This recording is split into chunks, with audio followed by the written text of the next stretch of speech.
So my name is Robert Cox, and I'm a business owner and a journalist. I own a news publication in New York, and I write. My coming to Saudi Arabia was a result of my son taking a job here in Riyadh to teach English. And other than that, I never had any idea of coming to Saudi Arabia. And I was excited to see my son, but also excited to see the country. Saw some historic sites and some maybe more tourist sites. So the National Museum, the Masmak Fort, which obviously, if you know any Saudi history, is a very important place in the history of the modern state of Saudi Arabia. I mean, I think this goes to maybe another issue, which is what are the perceptions of Saudi Arabia, where I come from, which is the United States, is that maybe people wouldn't be very friendly or welcoming. My experience has been the opposite. We've been invited into people's homes. We've been to Estrahas. We have, anytime we got lost, there was somebody willing to help us get where we were going, to answer questions. I don't speak any Arabic. Many of the people don't speak English or don't speak a European language, so you can't come here and assume everybody will be able to communicate with you. So, but I found people were willing to try.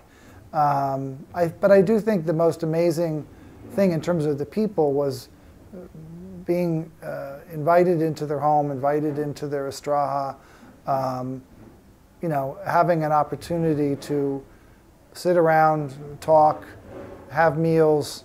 I enjoyed that opportunity to sit around. It was very relaxing, spending hours with people. And so I think that I suppose I had heard about the idea of Arab concept of hospitality, but I really had an opportunity to experience it firsthand. People are very, very nice.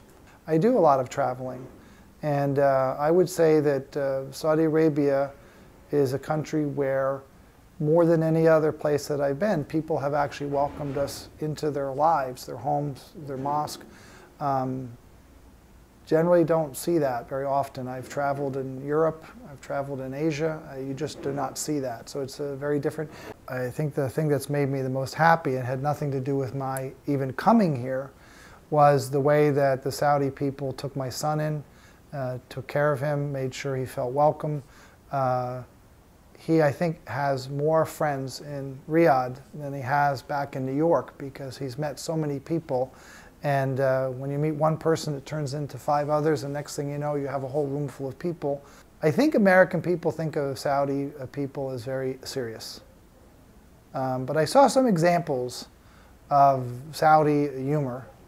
Shaleh was a very funny guy, and very entertaining, and I only wish that I spoke Arabic, because then I would have understood more of the jokes, but he was a very fun guy to be around, and there was many examples like that. So yes, of course, there are people who are very serious, and definitely I would say that the people in Saudi Arabia that I met take Islam very seriously.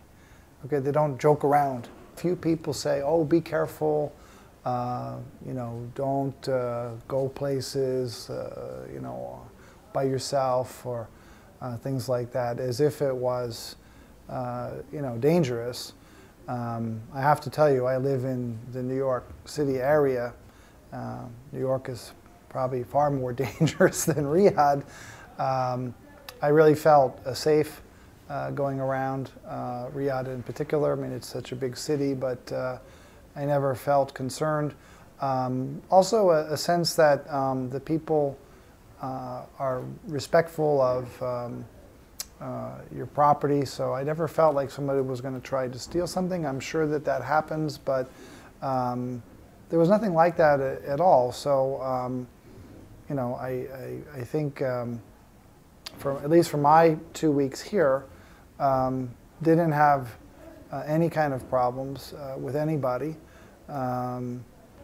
So any concerns that people expressed, which were not many, you know, they were baseless. I would just say, in any big city, you want to be aware of your surroundings, and you don't wander down a dark alley late at night, I suppose. But I did actually walk down dark alleys late at night. And I will add one other thing, because I think it's very different than what I read before I came here, which is there wasn't a time when there was a mosque nearby, whether it was here in Riyadh or the floating mosque or in Jeddah, that I wasn't able to go inside. And I think the perception was that it would be very bad if I went inside, but it wasn't. And one thing I also learned is that as a tourist, if you do go into mosque and it's hot, often you'll get water. It's certainly the case that you know, for America, mostly everything is a few hundred years old. You come to Saudi Arabia, you know, it's like many things in the whole region, things are thousands and thousands of years old.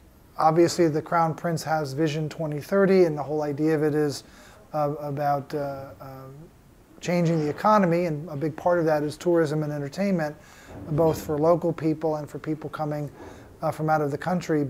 Well, I certainly feel that I saw the best of Saudi Arabia through Scientist's Gift. Like I said, when I found out about it, it seemed like too good to be true. So it worked out really well, both for my wife, for myself, for my son. Yeah, terrific.